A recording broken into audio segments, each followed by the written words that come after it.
This show is a Hopful Media podcast production. Hey, History of Persia fans. Before Persia, another civilization controlled the Middle East. The very first civilization, the inventors of writing itself. From the clay tablets of ancient Mesopotamia come the oldest stories. The history and myth of the first Mesopotamians is the subject of the Oldest Stories podcast online at oldeststories.net. If you like ancient history, come check out the Oldest Stories after you listen to this episode. The history of Persia is intertwined with conquest. It began with conquest when Cyrus, king of a small city called Anshan, set out to build the greatest empire the world had ever seen. In a series of stunning campaigns, he achieved just that, becoming one of the greatest conquerors in history, and basically started Persian history. After all, you don't get the title the Great for nothing. But he wouldn't be the last great Persian conqueror. Other Persian rulers like Darius the Great, Mithridates I, and Ardashir I would go on to become great conquerors on their own, establishing their own great empires and legacies. If you want to hear their story, and the stories of other great conquerors, many of whom are far less famous despite their great achievements, join me, Ramzi Shalah, on my podcast, The Conquerors Podcast, available on all platforms you listen through.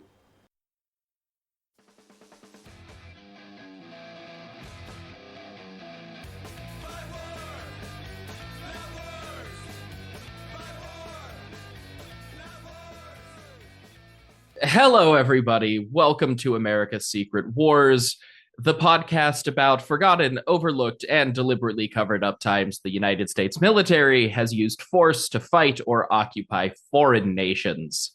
I am your host, Trevor Cully, doing my absolute best to sound chipper about this opening at a time when reading that description really sucks. This is part 4 of our series on the conflicts that led into the Webster-Ashburton Treaty, and I still have Nick and Bailey with me. How are you two doing? Oh, so swell. Yeah, we're recovering from the plague. Yeah. Which plague? We don't know. Which one? Take your pick. Maybe a nice melting pot of all of them in one. That's sort of how it feels. Every day felt different, so. Yeah, I've gotten nosebleeds for the first time in my life from this, so. See, this is something I don't understand, because if the humidity drops below, like, a medium percentage, my nose just starts bleeding. I always knew those kids in school as the nosebleed kids, and I always felt superior because I never got a nosebleed, but I think this illness right now is my karma. The issue is I have a hard time looking at blood, so every time Nick has a nosebleed, I get lightheaded. Oh yeah, he fully has to fun. leave the room. It's so funny. I also work in a kitchen, so there's a lot of people who cut themselves a lot at the time.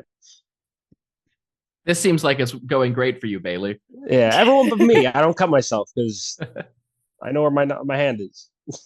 Fuck all that. I'm not leaving with bad, ugly ass hands. Might I recommend a mandolin? Guaranteed to lose some body parts. Exposure therapy. Blood exposure therapy by amputation seems like the right call. I am procrastinating starting this episode. All right, like I said, part 4 on the Anglo-American border crises of the mid-1800s. But this time, we're west. Not quite. Damn. This time, oddly enough, we are south. Oh. Okay. Okay, Niagara, go off. It has been a minute since we recorded, so to recap, we have covered the Republic of Indian Stream and its weird little constitution. Of course, we obviously know all this, so you don't need to recap, but just for the listeners' benefit, obviously. Yes, yeah, obviously. Not for us at all. Definitely just for the people who are hearing it 1 week after the last episode, not for us who haven't met in like a month. Yeah. I just want everyone to know that this stream of episodes have so far taken about 2 months.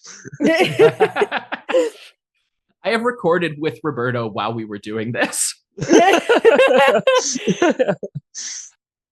So we did Indian Stream, then we did the mostly bloodless, and I remind Bailey, mostly bloodless Aroostook War between Maine and New Brunswick. All right, poor bear. And then the considerable, and the guy the bear mauled. Yeah, he lived. He's fine. You're a whole constitution after. He's fine.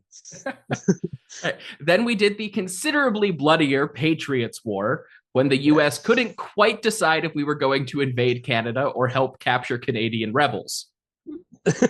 Well, the options are just limitless. So, how are we doing so far with the U.S. invading or not invading Canada thing? Well, the borders hasn't changed all 3 times, so There is this, I don't know if Americans know about this, but there's this like thing happening right now where every Canadian grocery store, the items that are Canadian and like made here, produced here, sold here are labeled as Canadian owned, and then the American items are labeled as such because everybody is like, we can only buy Canadian. Fuck everyone from America. And I don't think anyone from the States knows that this is happening Oh my even God. a little bit. We're having a one-sided beef right now. if you go to liquor stores, all the places where American alcohol was, there is now a sign saying "Go buy Canadian." Look, your whiskey is nice, but I will give the U.S. credit for about 3 things in history, and whiskey, we come in like 3rd place. We make cheap knockoffs. It's fine.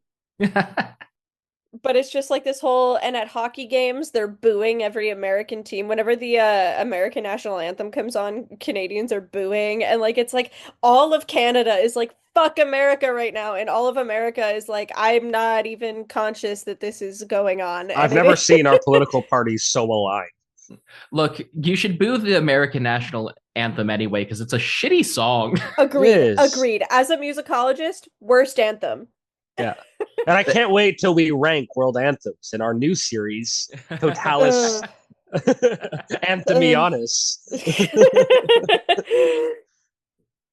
Ranking all of the national anthems from Armenia to Zimbabwe.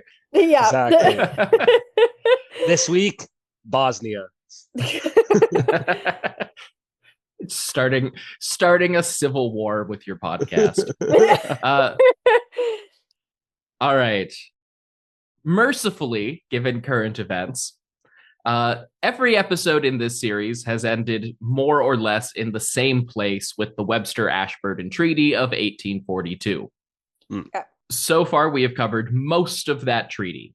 A lot of it was about border disputes, which we talked about in the first 2 episodes. Some of it was about extraditions and establishing the Caroline test, which we covered last time. Today, we are mostly going to leave Canada behind for a minute to deal with the last major issue of Daniel Webster and Lord Ashburton's treaty. And this one isn't nearly as militant as any of the episodes so far, but it felt weird to not include this because we've covered the entire rest of the treaty. And originally, when I realized this was becoming a series, I thought I was going to smash this bit onto the end of the Indian Stream episode just because it was short and wasn't going to be enough for its own episode. And then I looked at what year we were talking about and realized there was a problem. Oh, uh-oh.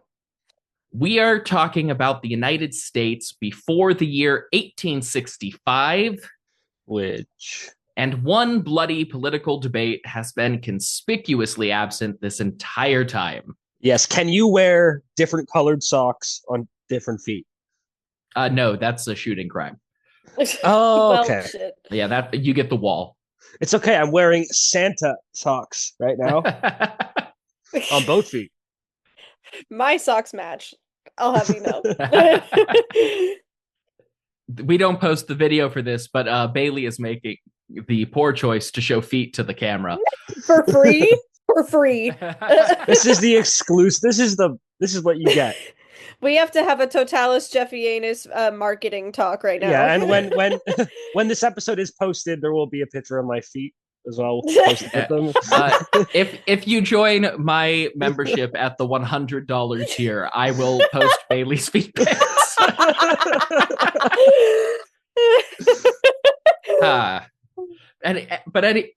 Unfortunately, feet pics is not the problem we are discussing today. Do you have any secondary guesses? Slavery, maybe? Yeah, slavery. The answer is slavery. Damn, it's always the second worst option. Which is why I brought this. I'm currently holding up a beer bottle the size of my skull. Yeah. Yeah, that sounds great. Because the Webster-Ashburton Treaty is actually the agreement where the United States finally agreed to outlaw the international slave trade. Great. But getting to that point... Hell yeah.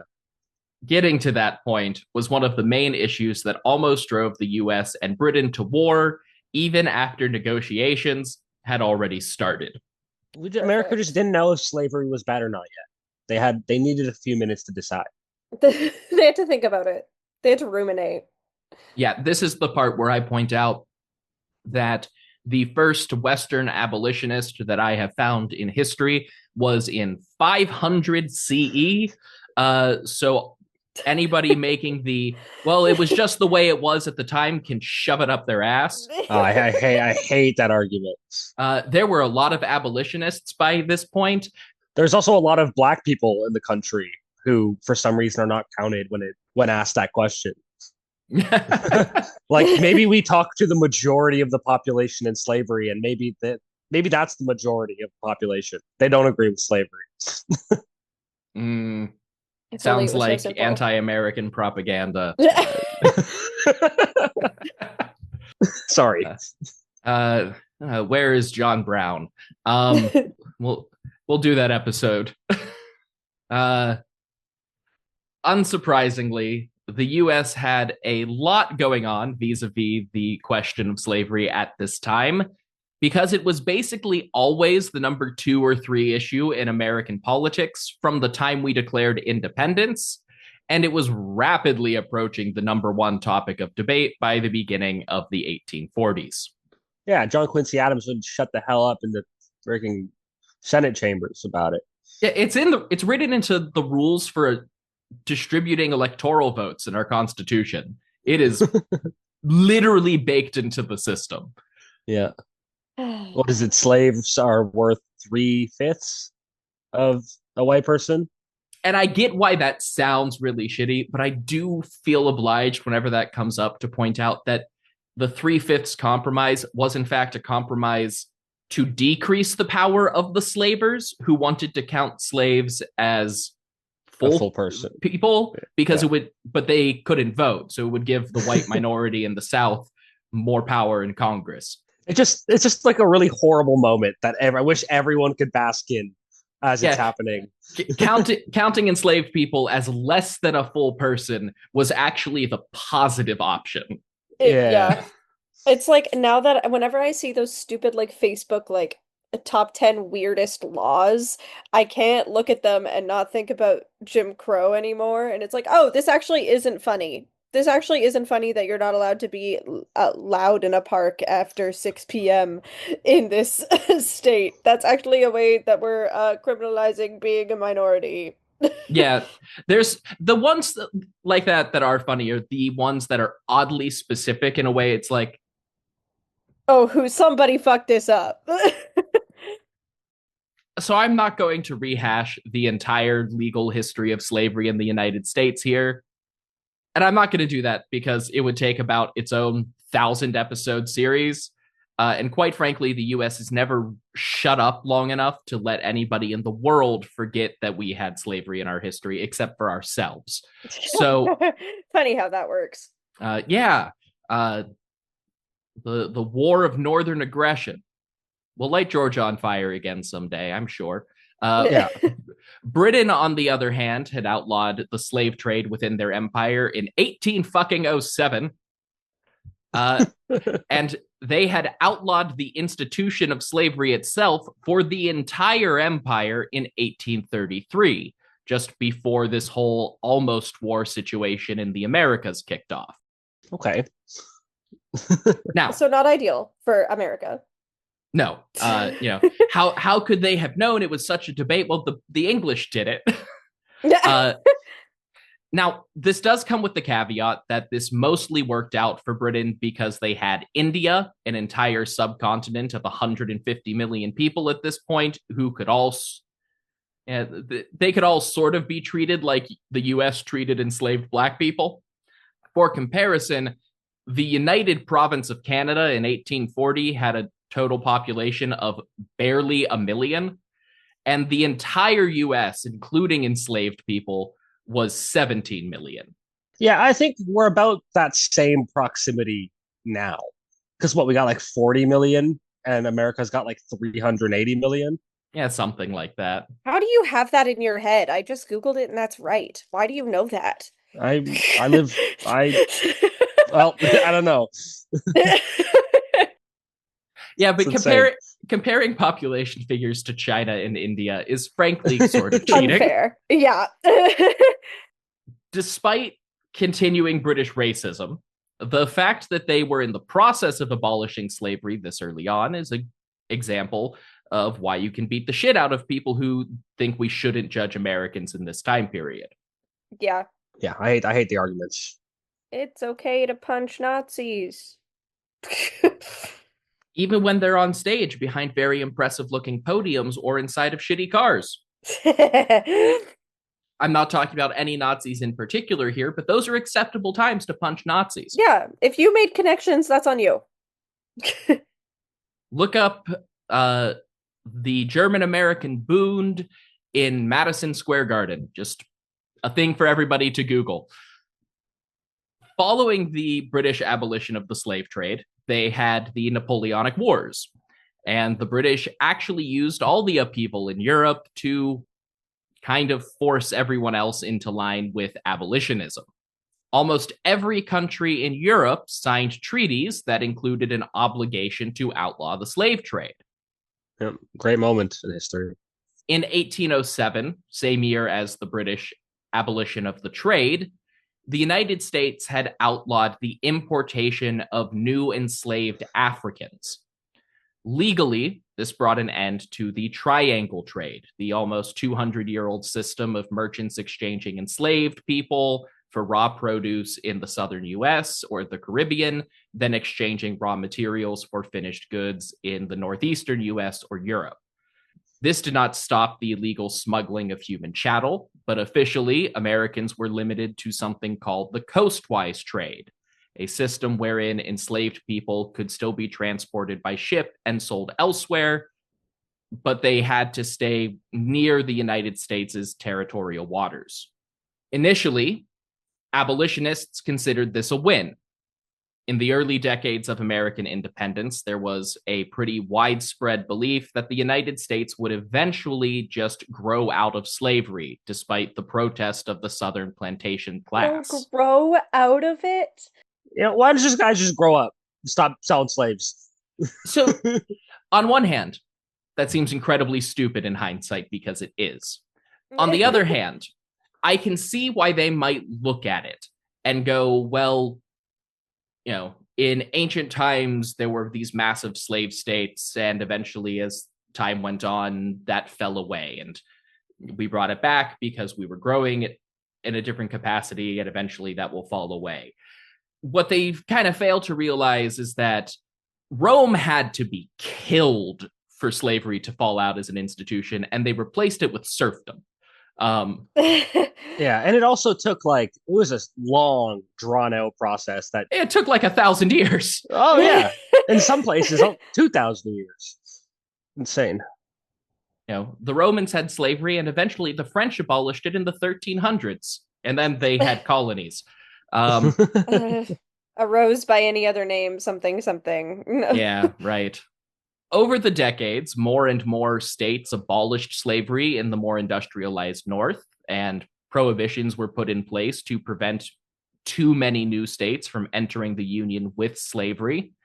We talked a little bit about Maine becoming a state in the Aroostook War episode. Right. That was the counterweight to Missouri becoming a slave state at the same time. Maine Right. was free from the beginning. Right. So, like, this is what they thought would slowly phase out slavery in the US. Mm. Doing nothing in half the country and doing something in the other half. Yeah. What they failed to realize is that instead, the total number of slaves in the United States continued to grow because the Southern owners would force people to reproduce and steal their children. Yeah, and also it would inspire the entire Underground Railroad too. That was going on at this point, but it made it larger because all they knew is that if we get up there, we're free. Yeah. Well, speaking of that, banning importation did next to nothing to actually slow down the expansion of chattel slavery. Uh, the population continued to grow, and there was a constant battle between abolitionists and slavers in Congress and state legislatures over what would happen to enslaved people who self emancipated and fled to the free states. Especially after British abolition, the Underground Railroad of free Black Americans and abolitionists worked hard to help people reach Canada and escape Southern bounty hunters. By 1840, almost 12,000 formerly enslaved people had found refuge over the northern border. The early 1840s saw a very complicated pair of events play out that once again managed to put the US on both sides of its own dispute with the British Empire. The main one that we will be talking about today is the so-called Creole Case. Have either of you ever heard of that one? I think I have. It definitely rings a bell. I don't know. So the Creole is kind of the last in a series of enslaved uprisings at sea that contributed to animosity between Britain and the US in the 1830s and 40s. I think this is something I know about this because, like, when I did my like jazz history studies, we did like a very brief overview of why jazz started in the States, and it started with slave song and like work song and that kind of thing. So, yeah. The Creole in particular became kind of an early piece of Black popular culture in the US. Mhm. Right. So that's not surprising to me. But it's not a particularly well-known thing today in the grand scheme of slave uprisings, even. It's pretty minor. But it is the thing that factored most directly into the Webster-Ashburton negotiations. Right. Mm. However, I was researching that and reading through things, and then I was looking at the date and realized it would be downright irresponsible of me not to address another legal battle playing out in the US at the same time. So you haven't really heard anything about the Creole. No. But what about another ship named La Amistad? No. Interesting. Yeah, no, not at all. If I switch the article to English and make it the Amistad, does it ring any more bells? I don't think so. I definitely heard it from somewhere. Well, it is an award-winning Steven Spielberg film from 1997 with one of the most impressive cast lists you will ever see, and the most disturbing setting and quantity of penises I've ever seen on screen at once. Bailey, write that down. Sounds like my kind of movie. I said it was disturbing. Uh, The Amistad was an illegal Spanish slave trading ship that wound up at the center of a seminal U.S. Supreme Court case that is stupid and enraging in equal measure. Great. I'm so excited. And I think it's important that we talk about it first, if only to fully understand, A, the context of the slave trade in the United States at the time, and the bottomless depths of American hypocrisy. I already knew how bottomless it was, but and this is why I'm drinking. I like yeah. part of me is thinking like, oh, well, we only don't know this because we're Canadian. And I think like my knowledge of like American Black history is probably more extensive than most just because I have studied jazz so much. And but then I realized that y'all are probably also not taught this in America. Oh yeah. We watched the movie in my seventh grade English class because my school did a very intelligent thing and kind of distributed the history curriculum through a couple Mm, of different subjects to give more important topics more breathing room. yeah. Right. Uh, but it was really controversial to be teaching us about this in particular. Yeah, Uh, grade 7. not, yeah, that's when we did it. Yeah. I remember like we talked about like the Underground Railroad specifically, and I think like we read a book about it in probably fifth grade. Grade five is when I remember Yeah, maybe grade 6 or 7 for me. the most we ever really touched on it. Yeah, and I'll be honest, I think largely is because when Britain abolished slavery, that also included Canada. So when Canada became a country, slaves had already been abolished for 20, Mm, 30, 40 years. So, Yeah, well, the slave trade had been abolished for almost 40 years, and uh, slavery itself was out a decade before most of what we've been talking about, which is also kind of Canada's origin story. yeah. But yeah, so it's not surprising to me that you don't cover a ton of American slavery. Also, just it's cold up there, not a lot of great land for plantations. Yeah. no. Which doesn't feel like a great reason, but at least it's something. But yeah, it was never going to be the same population disparity as like the Caribbean islands. Well, even Yeah. like just look at it in history. The more north you go, the less slavery there is. Tell that to the Vikings and the Russian serfs. There are not that, a lot of outliers. Where we've now hit the Arctic Circle, and there still seems to be a shitload of it. So, sometime around 1838 or early 1839, a human smuggling operation, illegal under international law, landed in Mendiland, which is now part of Sierra Leone. Great. The Mende people are very interesting in their own right, and some of their specific beliefs and traditions came up as part of these events. But seeing as this is already a tangent within this episode, we really do not have time to get into that.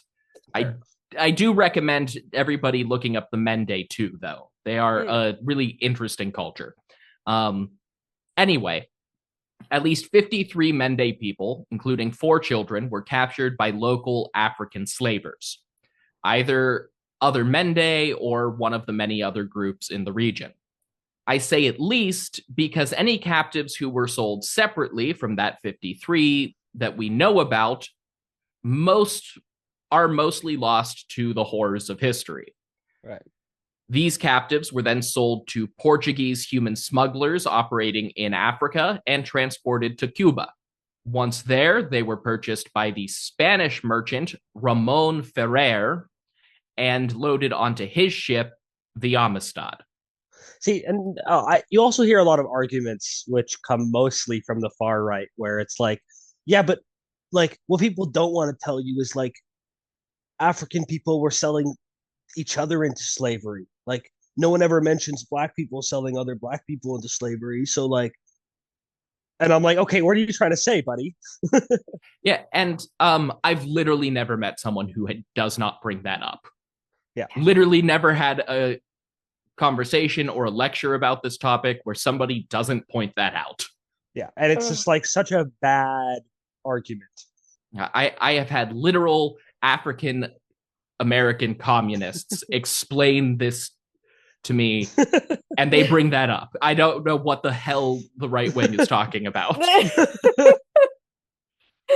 So the Amistad departed Havana and was bound for the small town of Guajana. The Amistad itself was not a slave ship, just a merchant schooner. Even if that word means nothing to you, you've definitely seen pictures of this type of old-timey ship. They are the kind that sit very low in the water with two kind of overlapping triangle sails in the front and two bigger rectangle sails in the back. Oh, yeah, okay.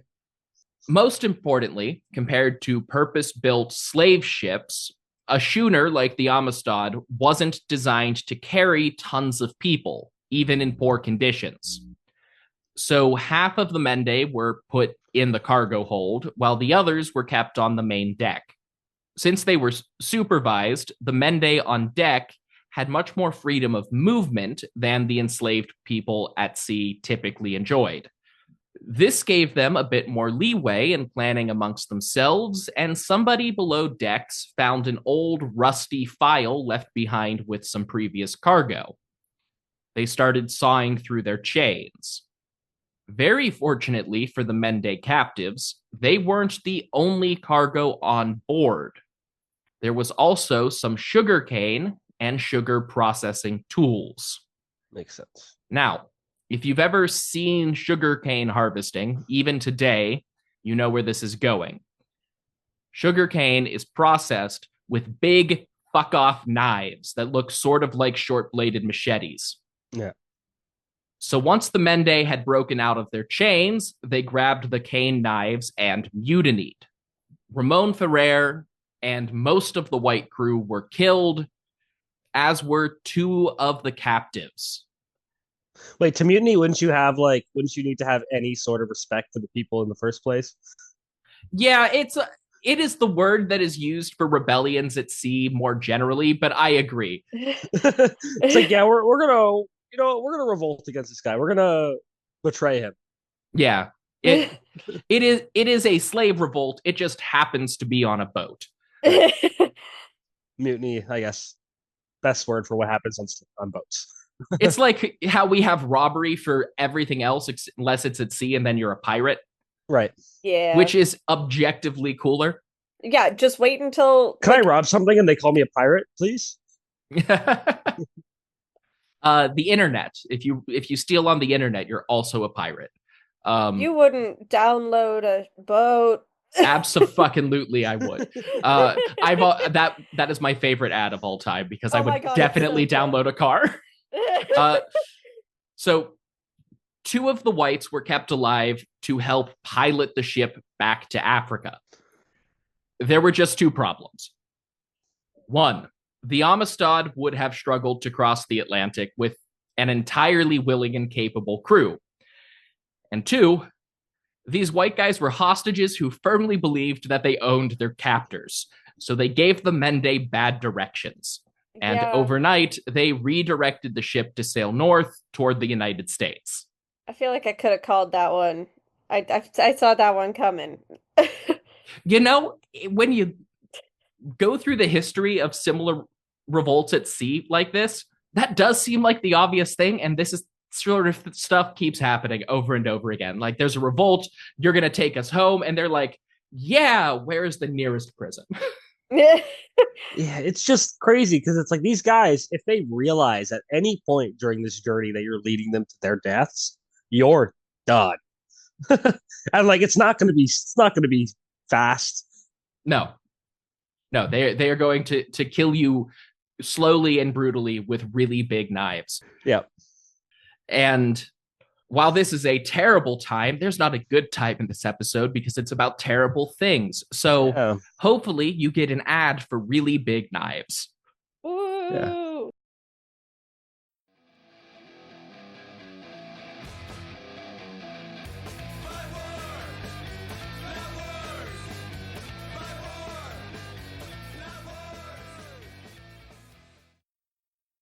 Hey, History of Persia fans. Before Persia, another civilization controlled the Middle East, the very first civilization, the inventors of writing itself.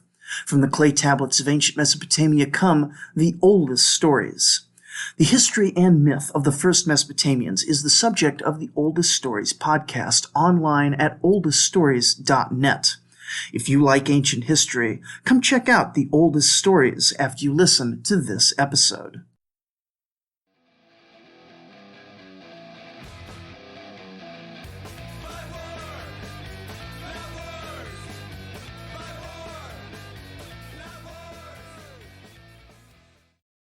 speaking of talking about terrible shit, it's not particularly clear if the white navigators overshot, were expecting to be intercepted sooner, or just misunderstood American politics. I'm guessing the story changed depending on who asked it. Well, by late August, they reached Long Island, New York. The first few civilian boats to find them supplied food and water to relieve everyone on board the Amistad. But when a white boat captain tried to send someone aboard to guide the Amistad through Long Island Sound, the Mende shot at him. They were like, "You're not putting another white guy on this boat." Yeah, fair reaction. And that seems reasonable to me. But, like, I can't say I wouldn't have done the same if I were. Yeah, So the Amistad, they remained there for a few more days before the USS Washington, a Navy ship, found them and pointed a bunch of cannons at the Amistad until they willingly came into New Haven, Connecticut. The Amistad's arrival in Connecticut promptly set off a legal clusterfuck. Spain was furious that its ship and citizens were being detained, also that a bunch of their citizens had been murdered. President Martin Van Buren said, paraphrasing, "You're right, but I'm not a king, so I can't just order their release. In fact, I really have no say in the judicial system at all." To live in a world where the president didn't have a role in the judicial system. Poor Martin Van Buren, though. American history's greatest punching bag. I feel so bad for him. The two white navigators claimed that the Mende had been born in Cuba and were being legally transported within the Spanish Empire before the mutiny, which might have been a better argument if any of them spoke Spanish. Great. Oh, the one, I assume they spoke Mende, is my guess. Mm-hmm. The Mende section of Cuba, you've been there. You know about it. Well, why don't they just go to the Mende national building? You know how everyone has like a building in there for each country? The consulate? The consulate, yeah, the Mende consulate. They should have just went there. Weird thing about consulates in the 1800s, and it's like that skin color graph from Family Guy. Instead, some formerly enslaved people in Connecticut were found who knew a bit of Mende, and they came to interpret, which led to a very different story than the one the Cubans were selling. Crazy. Yeah, real shocker. I do imagine somebody just running from the courthouse, trying to, like, grabbing random black people all over New Haven and being like, "I need you to come with me and tell me if you know this language." Which is probably not an inaccurate description of what happened. I am sure that's how it worked. Yeah. Like, or, going to like one or two of the prominent black people and being like, "Do you know anybody who might know?" I'm not talking about how there's over like 100,000 different dialects in Africa alone. Like, we're pretty sure it's African, but frankly, it could be something from South America. We're not sure. So the Cubans were also telling a different story than the Spanish government, which claimed that the Mende captives were legal property of the Spanish crown, while still more Spaniards claimed that they had nothing to do with the Mende, but they did have a legal right to the cargo, like the sugarcane and stuff. Oh. So they didn't count the Mende as the cargo. Yeah, not for these purposes, not for like their insurance claims. Right. They were like, "Look, I don't know what the deal is with this slavery stuff, but like, sugar. They did steal my knives." the slavery car salesman back then must have been. This ship can fit so many crimes against humanity in it. So the Navy lieutenant in charge of the USS Washington tried to claim both the Amistad and the Mende as his property through salvage rights. The civilian captains who first found the Amistad did the same. And of course, the Mende themselves were arguing that they were not slaves and had been kidnapped from their homeland. What? That doesn't sound right. The British consul in Washington, D.C. got involved too, arguing aggressively in favor of the Mende in order to enforce Britain's abolitionist hegemony on the high seas and to enforce their own treaty with Spain, which forbids Spain from doing this kind of shit. Yeah. I said it was a legal clusterfuck. I'm sure some of the lawyers I work with have something to say about this.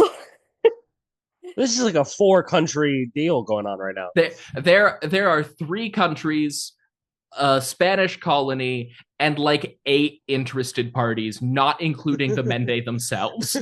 Who, by the way, it should be said, are probably extremely interested parties. Yeah, are kind of maybe the only party that should count. Americans rallied to get legal representation for the Mende, with one of the former captives named Sengbe Pia becoming the unofficial spokesman for his fellow prisoners. Because of some quirks in international law and pre-existing treaties, the United States government had to provide legal representation for the nation of Spain in court.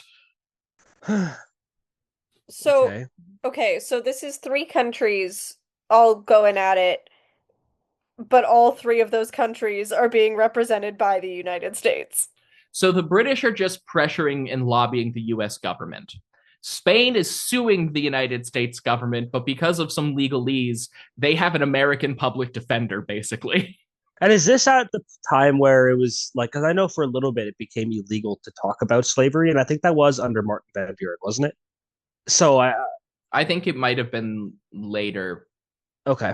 Like, and it was just banned from like the White House and the congressional floor for a little bit. Yeah. And didn't work out particularly well because they like beat the shit out of each other instead.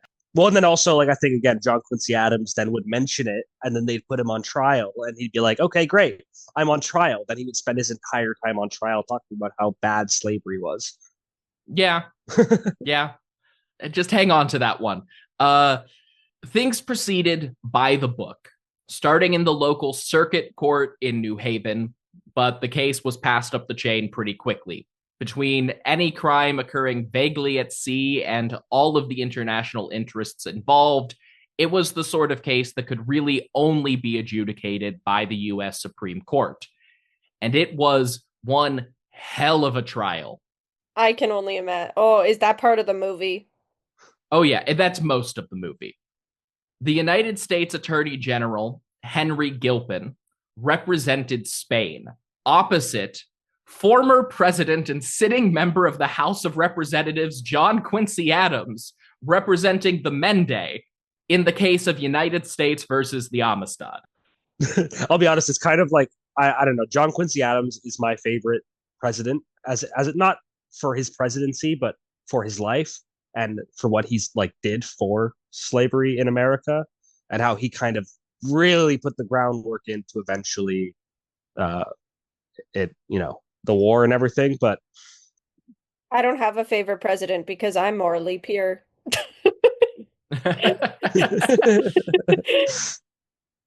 Look, the best American president is William Henry Harrison.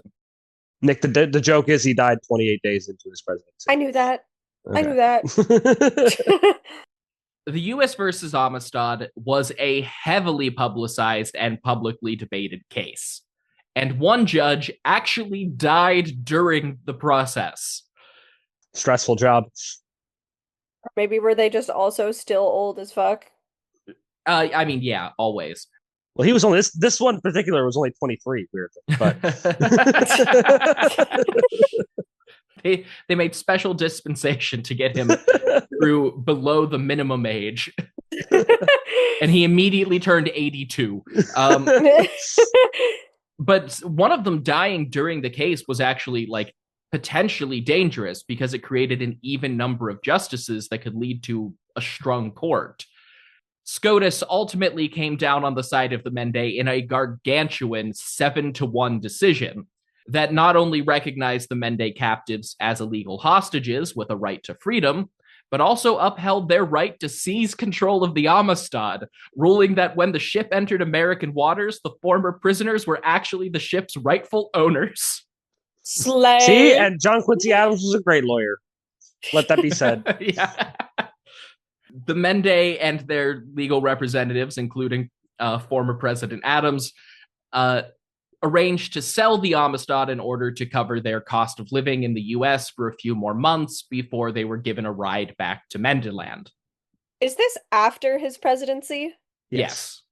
See, in my head, after you're president, there's nothing left after you're done. Like, you can't go back to work. Like him particular, he is an outlying case. There's not many presidents that do I was stuff gonna say, after. like, what is Obama doing? He is not in the courtroom. Hanging out with Oprah and making increasingly bad looks. Yeah.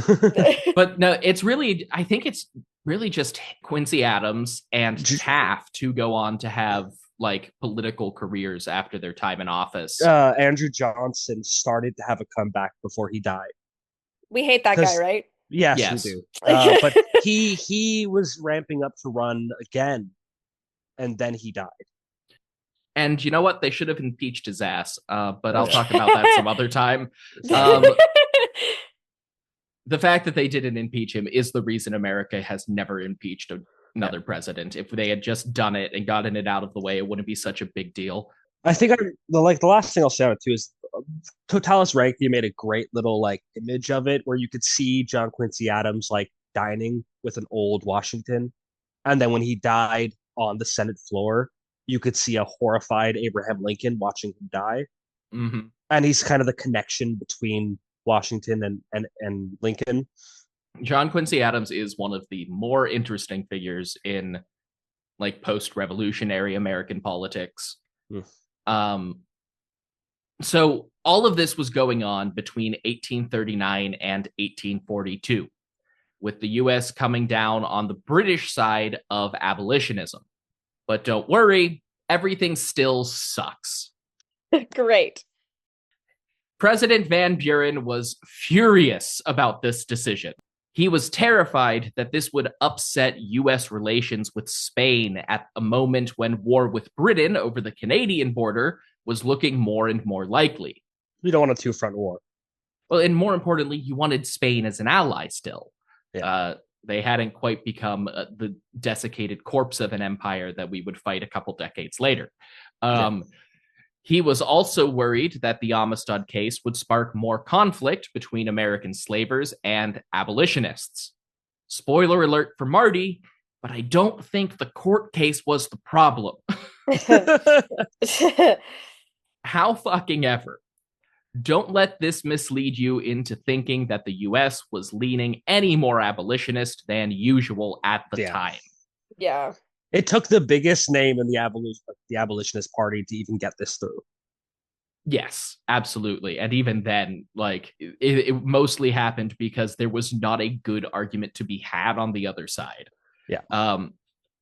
In the minds of white abolitionists and slavers alike, there was a massive legal distinction between illegally enslaved in Africa by the Portuguese and totally fine because they were born into slavery right here in the US of A.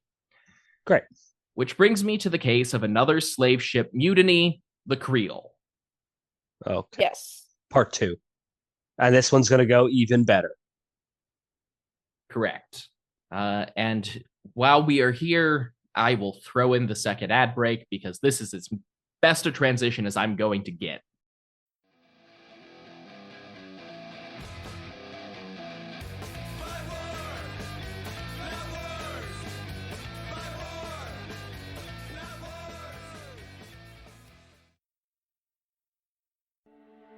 In his final days, Alexander the Great's generals asked him who should succeed him.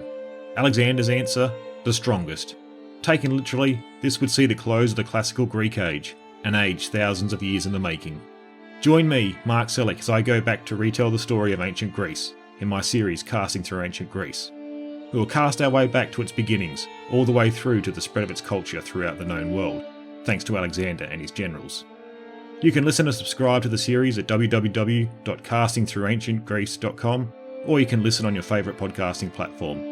Don't forget to follow the series over on Twitter at Casting Greece or on Facebook at Casting Through Ancient Greece. I look forward to seeing you there.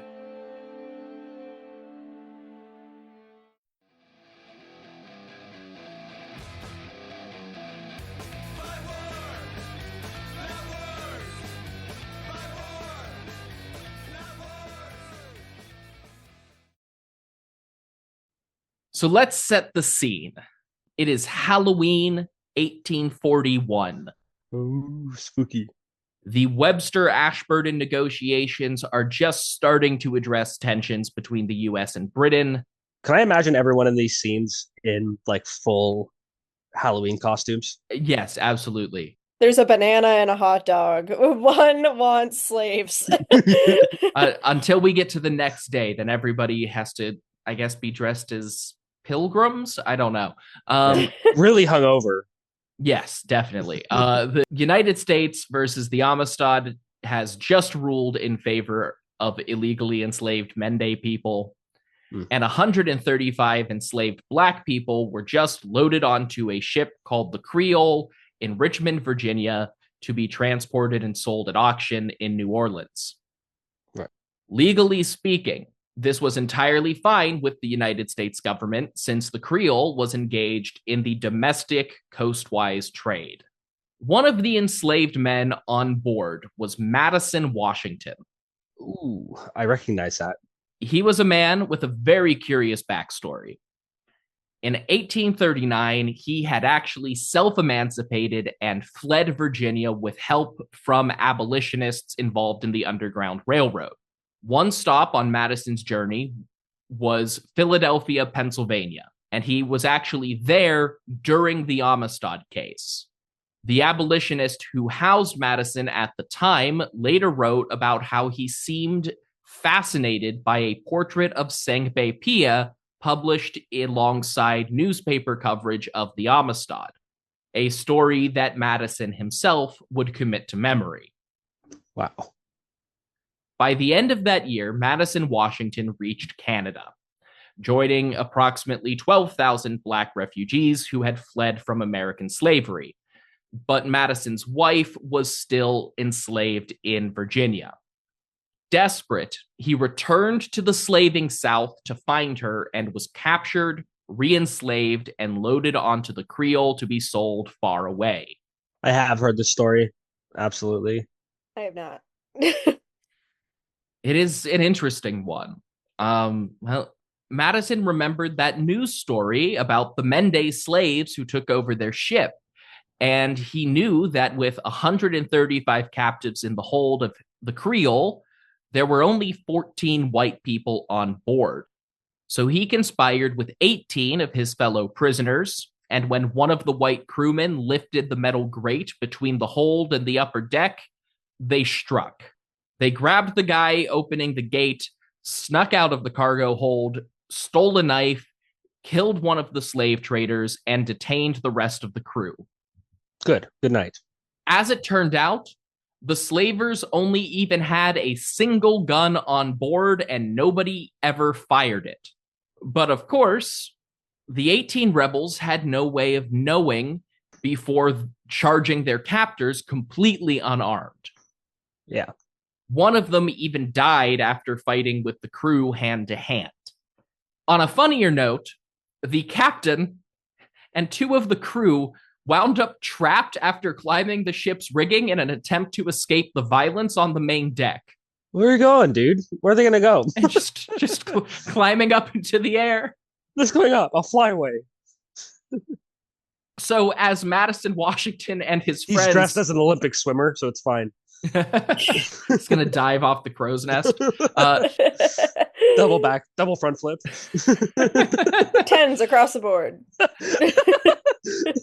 That's more disturbing because who's giving him the tens? 10 knives. As Madison Washington and his friends self-emancipated and liberated the other prisoners, these three assholes were just hanging from ropes suspended in midair. Thank God. Like the whole time? Eventually they came down and submitted to being imprisoned by the recently freed people. Yeah, if you don't come down here, we'll make you come down here and you won't like it. I mean, I would just be like, well, you're welcome to stay up there, but eventually your hands are going to get tired. Yeah. Just start cutting the ropes from the bottom. Yeah, you need those ropes. Yeah, true, but maybe they didn't know that. So like the Amistad captives, the owners of the Creole demanded that one of the white slavers act as a navigator and take them to Africa. In this case, they wanted to go to Liberia. The American colony set up to give a place to free Black people so that they could go to Africa and set up their own violent colonialist caste system. But it was framed as a good idea at the time. That's like the only other country that has an American president as their capital, right? Monrovia? Yes, Monrovia. Mm-hmm. The white navigator was like, I'd love to do all of that, but do you have any idea how far away Africa is? We do not have food or water supplies on board to make that kind of journey. Because our ship was full of people instead. We can't do that. Everyone on board will die. I mean, fair. Yeah, this was not a lie. They did not have the resources to go to fucking Liberia. And even though Liberia was an abolitionist project, it was a U.S. colony. They probably would have been sent back. The white slavers would have had more luck getting compensation or some kind of agreement from the government if they could go there. Now, with my knowledge of history, if I were one of these guys trying to find a safe haven for self-emancipated Black people fleeing the United States, that's a bit closer than Africa, my first thought would be Haiti, which was still a relatively stable country at this point, despite lots of foreign fuckery. Yeah. So it is probably a testament to the success of American slavers in suppressing the story of Haitian independence that nobody suggested that as an option. Oh yeah. I heard that story wasn't even like there was everyone was so terrified in America of a revolution that they were just like, okay, no one say anything. No one's allowed to know anything. Part of the reason Americans don't remember Haiti as much today is because we deliberately scrubbed it from our institutional memory at the time that it was happening.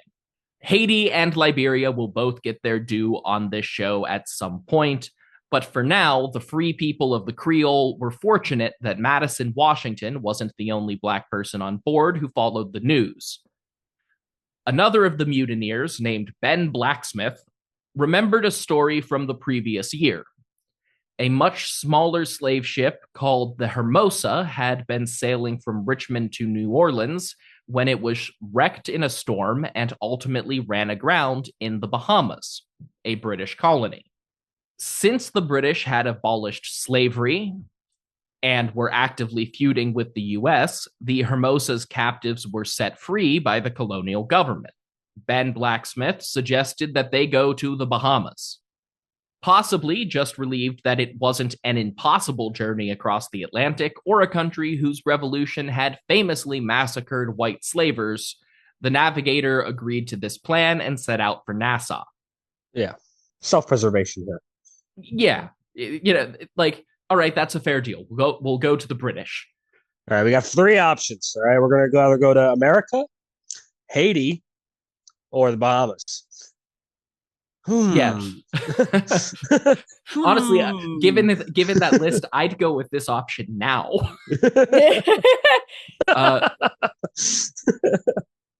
Once they were in the Bahamas, the British governor announced that most of the captives were free to disembark and go wherever they pleased. They were considered completely free and independent people under British law. Given that Nassau wasn't a very big place and that over 100 extra people was a lot to absorb at once, they also arranged for as many as wanted it to move to Jamaica, and a lot of the newly freed people took them up on that offer. Madison Washington, Ben Blacksmith, and the other men who actually carried out the revolt were arrested and held in prison for a trial. There wasn't really any doubt that by the British for how that would turn out, but it was a legal formality that had to be covered. 2 of the mutineers unfortunately died in custody from the wounds they sustained during the mutiny. Ooh, they lasted a while, their injuries. That's unfortunate. It is fast enough that I don't think they would have been saved by having free access to medical coverage, and possibly they might have lasted longer because they had some kind of government oversight. It's also the 1830s, and we haven't done germ theory yet. It's in the background, kind of festering now. Yeah, festering like cholera. Yeah. In court, these mutineers were considered free people under British law, and therefore they had the right to escape illegal bondage by the use of whatever force was necessary. 5 people, either heavily traumatized or desperate to reunite with someone back home, voluntarily remained on the Creole and were sent back into enslavement in the United States. Wow. In total, 128 people were freed for life by the Creole mutineers, making it possibly the single most successful slave revolt in United States history. Ow. That's sad. That's terribly sad. Yeah, for an institution of millions, 128 is the highest number who were able to rebel successfully. That's crazy. Like, it is, like, I know it shouldn't be because of like the limited resources they have in most scenarios in history, but the fact that like just slavery revolts in general have such bad turnouts every time, and if they do have a good turnout over time, that turnout turns out to be terrible, or it's just so small it doesn't matter. Yeah, it's because in a system where you rely on enslaving people, it's not even that they have little access to resource. I mean, look at what these guys did with a knife. It's that the government around them puts incredible amounts of its own resources into suppressing rebellion. Yeah. The Creole mutineers, especially Madison Washington, became heroes of the American abolitionist cause.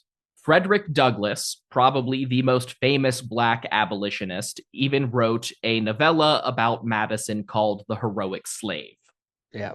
The Creole was actually the third slave ship mutiny still in open dispute between the US and Britain in the Caribbean. Another ship, the Enterprise, was blown off course in 1835 and had to land in Bermuda, where the captives on board were both liberated and found in British courts to mostly be free Black people from Maryland who had been kidnapped and illegally sold to begin with. Except you, Jeff. You're going back to America. Here's the obligatory Star Trek joke for my dad and my dad alone. That was the joke. You said the Enterprise. That was it. Yeah. Right. Oh, right. Acknowledging that it was called the Enterprise. That's all I got. The kidnapping and illegal sale of human beings within the United States is its own series of issues that goes way beyond what I want to cover today, which is why I'm mostly skipping past the Enterprise, but it is worth noting that these 3 cases were open in 1842. 2 other ships, the Comet and the Encomium, had wrecked in the Bahamas with similar results about a decade earlier, and Britain had already paid indemnities for the cost of the human beings they liberated. Okay. So there were 3 cases of self-emancipation by way of becoming British open in contention during the negotiations. The US wasn't directly threatening military action over these cases in the same way as the Northern Border dispute. After all, this was well-publicized British policy that had been in effect for decades. However, the relatively large number of incidents in such a short amount of time was a major contributing factor to widespread American support for war against Britain in general. Yeah. As military tensions heated up in the North, the slavers of the southern US were more than happy to throw their support behind the war hawks because war, or even just negotiations, could help secure more favorable conditions for the slave trade. So put all of the last 3 episodes in context when I talk about how there was all of this popular support in the US for the Aroostook War or for the Canadian Patriots. Part of that popular support is because the South is trying to start a war with Britain. Yeah. That makes a lot more sense. Yeah. And also the South knows that Britain can't be seen allying with them because everything they're talking against right now. So why not convince the rest of our country to go after them first?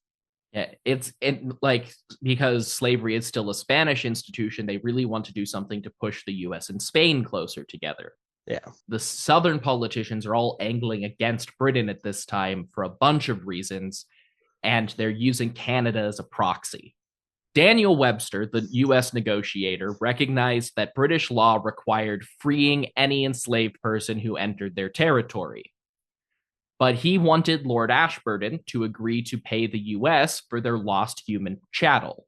Ashburton was not authorized to deal with this, but he was authorized to make some progress on American-British relations over slavery. Things were then complicated by the new president, Zachary Taylor's position on the issue. With the Creole case actively in the news, Taylor wanted immediate redress to come out of the Webster-Ashburton process. Writing about the American president, Lord Ashburton said, "He is very sore and testy about the Creole." Oh. Then, in a letter to another of the British legal team, he wrote, "My great plague was the Creole, and you will see how I have at last disposed of it. Oh. At least a dozen various attempts at explanation, with a capital E, were tried, and there came only yesterday a garrulous, foolish letter from the president to Webster, which made me fear we might at last stick fast. And if it were not that general object of the mission in the country, I think this would have been the case. My settlement on this point was at last sulkily received by him. How it may be considered by you remains to be seen. I have only to beg you recollect that it was a case attended with no inconsiderable difficulty." Yeah. So the British negotiator is just writing letters complaining about the United States president back to the Home Office. Well, like, has anything changed? And like that was a big thing with Taylor as well, is because like he was a relatively nobody in Washington before he got elected, and he never made a stance on slavery. And so a lot of people were like, well, which way is he going to go? Right? Like he owns slaves, but he seems very absentee slave owner, and he hasn't made any remarks negative or positive about it. Well, this is kind of part of his coming out on where he fell on that. Definitely. Partially by promising that future negotiations would address the Creole, Hermosa, and Enterprise, Ashburton was able to pressure Webster into agreeing to a U.S. commitment to enforce an end to the international slave trade. Right. The U.S. Navy's West African Squadron was required by treaty to dedicate a minimum number of ships and man-hours to patrolling for illegal slavers. However, President Taylor viciously refused to allow either side to inspect ships sailing under one another's flag, meaning that an illegal cargo ship just had to carry a copy of the Stars and Stripes and the Union Jack, then just fly whichever one of them was necessary to evade the nearest vessel. Great. The odds of running into ships from both the US and the UK at the same time were just astronomically low. The ocean's a big place. Yeah, there's even the Atlantic, which when you look at is kind of a small ocean, is a big fucking ocean. Oh yeah. You could fit like Europe in there twice. Yeah. More than that. Yeah, you could fit so many Europes. Ultimately, negotiations on the issue of slavery went basically nowhere. But negotiations about the Caroline incident from our last episode actually gave Lord Ashburton a way out. By making mutiny on the high seas one of the crimes worthy of extradition in the Caroline negotiation, the British found an angle on slavery to appease the Americans.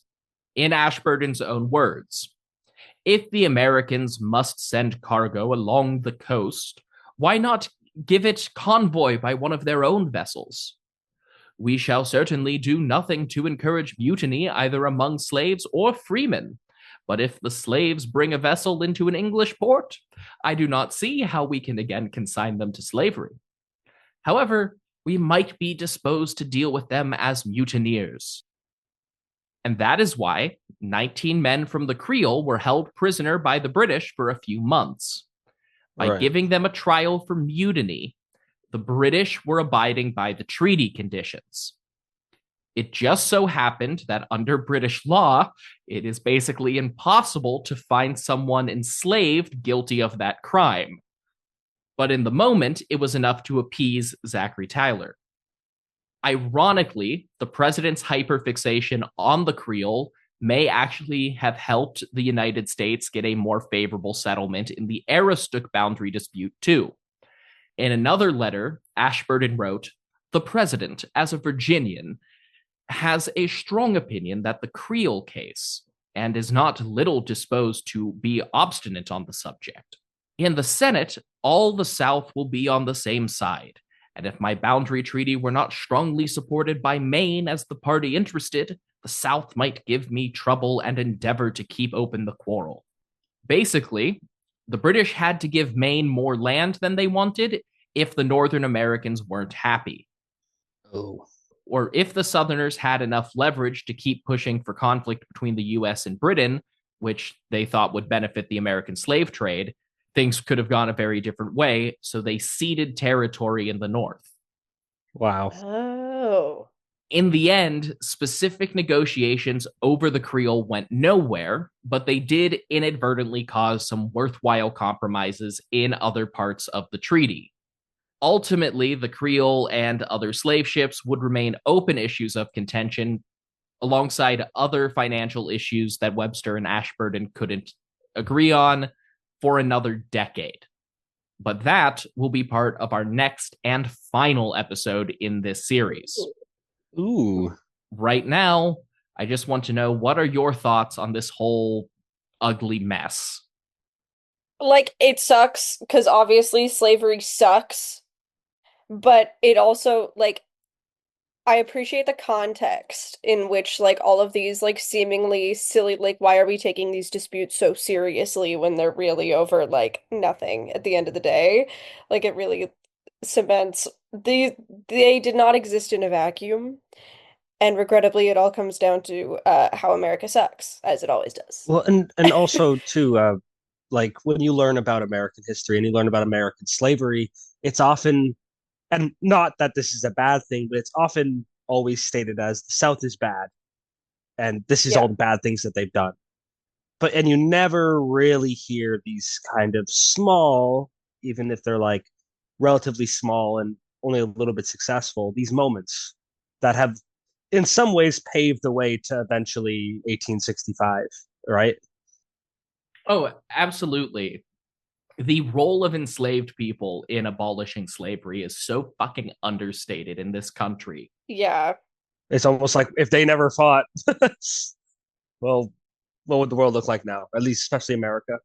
Yeah, it is ridiculous that, like, we don't talk about slave revolts, we don't talk about maroon communities of people who freed themselves and hid out in the South. We don't talk about the internal uprisings against the Confederacy during the Civil War. Which is such a shame because this history is so rich and interesting. Like, even if we're not taking over, like, the moral responsibility, if you want to call it, to learn the history that you benefit from as people in the United States, like, it's interesting and it should be learned about.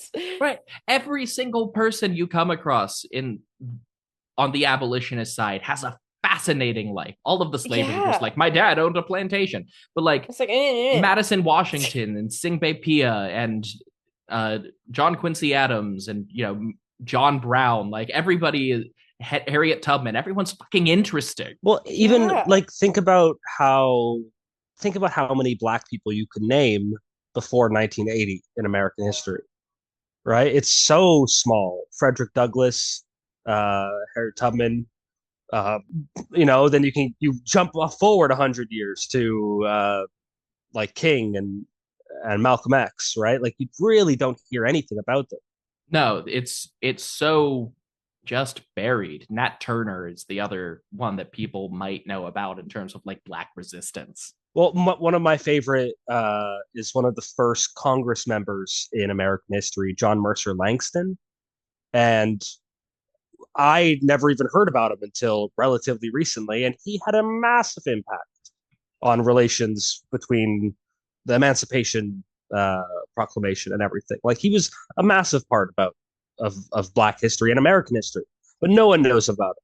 Yeah, it's insane how people get lost in the grand political struggle about them. Like, Yeah. talking about abolition in the US and only talking about Black people with a couple of or examples would be like talking about the Holocaust and not talking about the Jews. Yeah. Like Yeah. it's completely insane. And We like had- it's such like I obviously we know, but like it's simply erasure. Like it's when we're talking about the creation of the United States, it's such like a pivotal point. And when like you talk to anyone outside of the United States, it's something that is so well known, like in their history. But within the United States, it's like we're taking out the history that was given to these people, and we're still taking that away. You're like, no, can't even have that. Yeah, and it's Yeah. all well and good to champion the white abolitionists, right? Like, yes, John Quincy Adams did great things, and all of these guys during, like Abraham Lincoln, and all of those people during the Civil War that were supporting Black people when a lot of people in the country said not to. They should be remembered, but they shouldn't be the first ones you think of. Yeah. God, I hate that this ties so directly back to current fucking events, but like, and you can go online and just follow the news, mainstream, but not bending over backwards. This shit is happening in real time. Like, we are watching the National Park Service purge references to things on their websites because it's diverse. Like it's just watching this as like a third party. Like, of course, we're inextricably linked to the United States, but watching it happen, there's this energy in Canada where it's like you're watching, well, topical, a plane crash, and there's nothing you can do to stop it. Like it's just happening right in front of your eyes, and you're like, how are we here? How did we get here? Like, And also, like that motion, I believe I saw it written down that like they're thinking of getting rid of certain days for the year, or like for example, maybe let's get rid of Black History Month and Pride Month and Oh, they're all just fucking gone. National Indigenous Month or whatever. Like there's so many things that are still here and they're seen as a good thing, a good representation, but they're just leaving in the country that they should all be in the most. Yeah. It is an intention. It is a purge. It's a political purge. Yeah. Like, I saw someone saying it's a whiting out of history. Yeah. I don't know. I'd call it a digital book burning. Right. Yeah. All right. But yeah, America is fucked. Slavery was and will in the future again be fucked. And Totalis Jeffianus, tell the people where they can find you on the internet. All right, Nick. I literally made like a cute little hand gesture for you to go, and all right. Well, you can find us on Podbean, Spotify, Apple Podcasts, anywhere you get your podcasts. We are at Totalis Jeffianus. Actually, no, we're not. We're only at Jeffianus on Blue Sky. We are off of X. Yeah, we deleted X. You can no longer find our podcast on X. So it was a hard, not really decision, but one that we're ever grateful for. Yeah. But that's us. All right. Yippee. If for some reason you want to hear more of my voice, you can listen to History of Persia, where I cover the history of ancient Iran from 700 BC to 700 CE. If you want to support either of these projects, you can go to hopfulmedia.com.co and subscribe, donate, or buy some merchandise. And you can find me on social media at History of Persia on Blue Sky, History of Persia podcast on Meta until I delete those. And if you find me on X, I'll ignore you because I'm just there to watch it burn. Can I just say that like it was your podcast, History of Persia, that really, like, along with like History of Byzantium and History of Rome, that really got me into history and really got me into wanting to do. Oh, well, thank you so much. He was literally so excited that you talked to us. He'll be embarrassed that I mentioned that, but he literally came to me. He's like, "Oh my God, Trevor messaged me." It was the same thing about meeting Bree for the first time in person. It was just felt weird when all you do is hear these people, and they kind of built these bigger, like, foundations as they've grown, and it feels good to have joined it and be welcomed. That's how I feel like when I interact with Wesley from History of the Great War on Discord. Definitely. Or like when I was on a panel with Robin Pearson for Intelligent Speech, and I was like, I'm lying to Robin Pearson about the meaning of the word home gang. Like,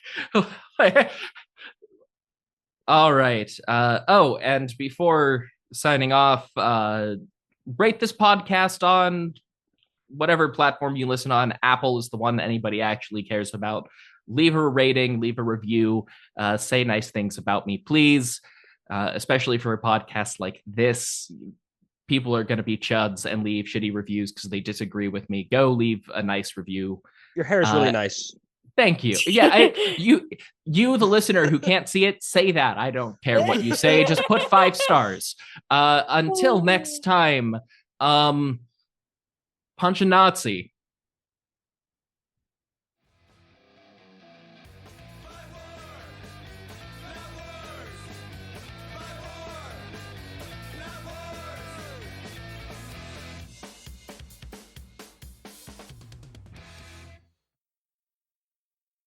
Hey, History of Persia fans. Before Persia, another civilization controlled the Middle East, the very first civilization, the inventors of writing itself. From the clay tablets of ancient Mesopotamia come the oldest stories. The history and myth of the first Mesopotamians is the subject of the Oldest Stories podcast online at oldeststories.net. If you like ancient history, come check out the Oldest Stories after you listen to this episode. The history of Persia is intertwined with conquest. It began with conquest when Cyrus, king of a small city called Anshan, set out to build the greatest empire the world had ever seen. In a series of stunning campaigns, he achieved just that, becoming one of the greatest conquerors in history, and basically started Persian history.